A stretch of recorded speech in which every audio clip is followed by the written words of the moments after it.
ପ୍ରାର୍ଥନା ମେ 2, 1914।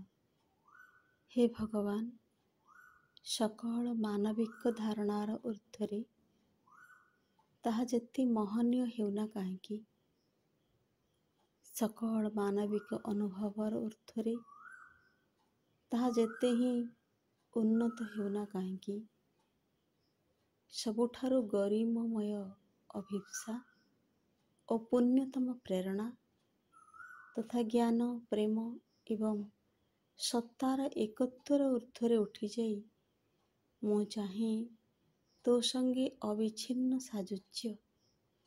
ସକଳ ବନ୍ଧନରୁ ମୁକ୍ତ ହୋଇ ମୁଁ ହୋଇ ଉଠିବି ତୁ ହିଁ।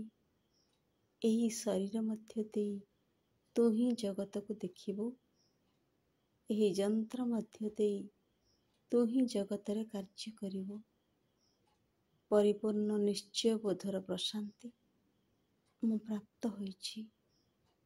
ମା।